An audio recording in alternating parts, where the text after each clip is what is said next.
몇 년 전의 이야기지만 제 군대 있을 적 얘기를 한번 해볼까 합니다. 때는 지금으로부터 10년 전쯤이고 저는 21살에 입대 영장을 받고 군대를 갔었죠. 육군으로 입대를 하고 저는 운전병으로 일했습니다. 처음에는 혼나기도 하고 정신도 없었는데 세월이 지나다 보니 병장도 되고 군대 안에서도 살만해지더라고요. 그러던 어느 날 원래 제 담당이던 장교가 다른 부대로 가버리고 신임 장교가 온다고 하더군요. 세상 물정 모르는 신임 장교를 배치하면 많이 힘들 거라서 걱정했는데 실제로 보니 생각이 달라졌습니다. 여군이었고 얼굴도 이쁘고 똑부러지는 성격이었어요. 나이 역시 저랑 비슷한 또래이고 밖에서 만났으면 그냥 친구로 지냈을 사이였습니다. 군대에서 만나니 장교와 병사의 사이인 거죠. 군 생활을 1년 넘게 한 저한테 그 여자 장교는 아주 다루기 쉬웠습니다. 인수인계를 얼추 끝나고 원래 있던 담당 장교가 다른 부대로 가고 난 뒤에 저 말고는 딱히 물어볼 사람도 마땅히 없으니 이것저것 물어보고 고맙다면서 먹을 것도 사다 주고 하더군요.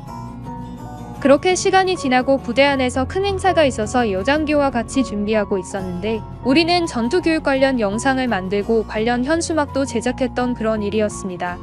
저는 군대에 오기 전에 디자인 관련 학과를 다니다가 와서 저한테는 누워서도 할 수 있는 일이었죠. 그래서 다른 팀에서는 제가 가장 잘하니까 간부 중에서 가장 신입이고 어리버리한 여장교를 저하고 일하게 붙여둬서 어쩔 수 없이 제가 맨날 야근을 해야 하는 상황이 되어버리더군요. 말이 담당관이고 장교지 할 줄 아는 것은 하나도 없을 뿐더러 어쩔 때는 병사보다 못했습니다. 기초적인 컴퓨터는 할 줄 알았는데 그 외의 것들은 하나도 몰라서 저한테 계속 물어봤고 하나하나 가르쳐주고 물어보면 가르쳐주면서 하다 보니 일은 맨날 더 늦어졌습니다.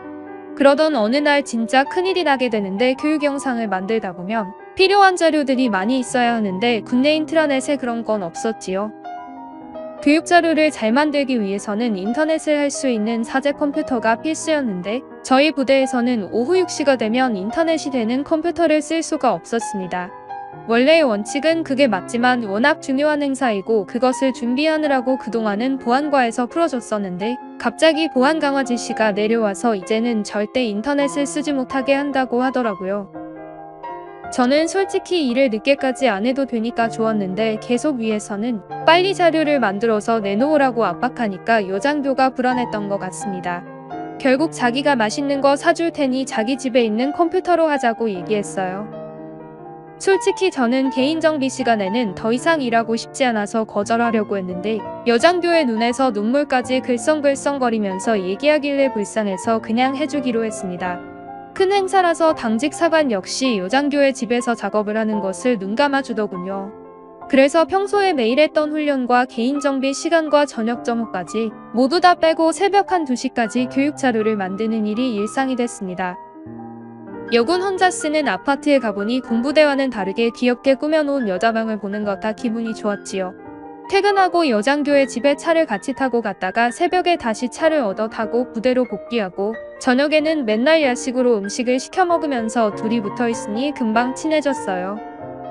부대 안에서는 어리버리하고 바보 같은 모습만 봤을 때는 그냥 왜 저러나 싶은 여군이었는데 이렇게 나와서 저하고 같은 나이 또래의 여자가 편안한 옷을 입고 붙어 지내다 보니 생각보다 매력있고 말도 잘하고 재밌었습니다. 원래 군대에서는 특별히 자극적인 일 없이 살다가 갑자기 애인이라도 생긴 것 같은 즐거운 나날이 계속 배웠습니다. 그리고 얼마 후에 외박을 나가게 되었지요. 원래는 동기 몇 명이랑 같이 맞춰 나가서 술 마시면서 놀려고 그랬는데 몇 명은 휴가가 연기되고 한 명은 못 가게 되어서 후임 하나랑 2명이서 나가게 됐습니다.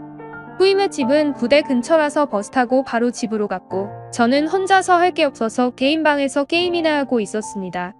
그렇게 혼자 있다 보니 서러워지더군요. 그동안 힘들게 늦게까지 일하고 오랜만에 휴가 나와서 술도 마시고 놀고 싶은데 그럴 사람이 없으니까 진짜 스트레스 받더라고요. 그때 문득 여장교가 생각났습니다. 핸드폰 번호를 알고 있었기 때문에 혹시 하는 마음으로 전화를 했지요. 혼자 외박 나와서 심심한데 술 좀 사달라고 하니까 여장교도 마침 잘 됐다고 하면서 자기가 지금 집에서 일하고 있는데 모르는 게 있으니 잠깐만 와서 도와달라더군요.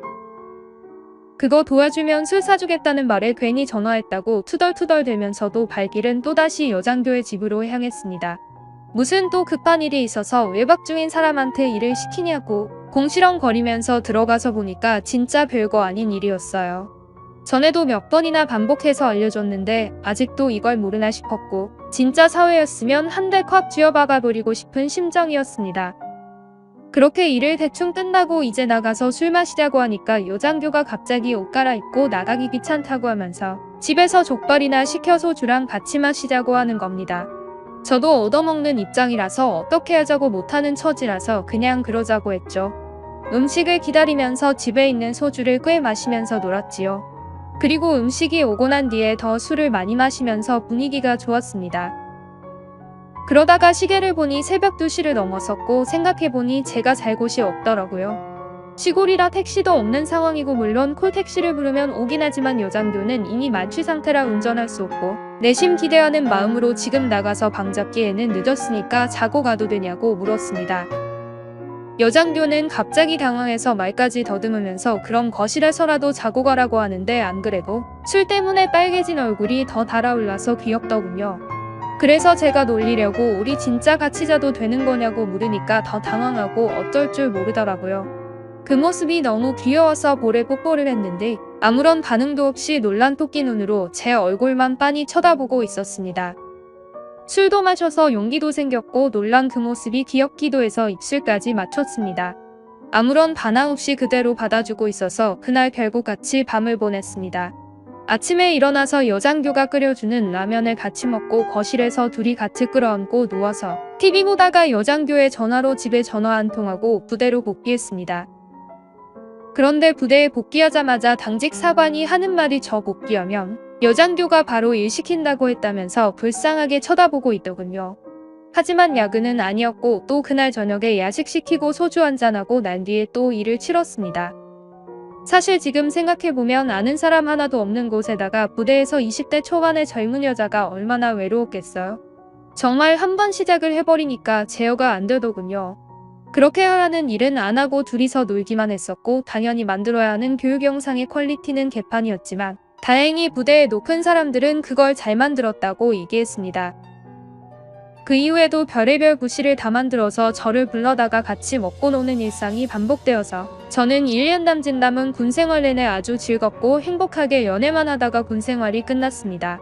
외박을 나가도 여장교의 집으로 향했고 휴가를 받아도 일부러 하루 이틀 일찍 복귀해야 한다고 거짓말을 하고 여장교의 집으로 향했지요. 제가 오지 않으면 아주 안달이 나는 바람에 어쩔 수 없었습니다. 진짜 부대 내에서 아무도 모르게 둘이서 연애질을 하니까 정말 너무 행복했습니다. 그렇게 군생활도 끝이 나고 저는 고향으로 내려왔고 처음엔 연락도 자주 하고 가끔 약속 잡아서 만나게 됐지만 여장교는 강원도 철원에 있었고 저는 고향이 경남 진주라서 자주 만나긴 무리가 있었지요. 결혼하자는 얘기도 나왔지만 너무 멀다 보니 연락이 끊기고 뜸해졌습니다. 전화번호는 제 핸드폰에 있어서 가끔씩 카톡 프로필 사진을 보면서 뭐하고 지내는지 한 번씩 들어가 보곤 있는데 군대 있을 때는 그렇게 예쁘고 귀여웠는데 밖에 나와서 보니 그냥 평범한 것 같더라고요. 아무튼 덕분에 군 생활을 즐겁게 할 수 있어서 너무 고맙게 생각하고 있습니다.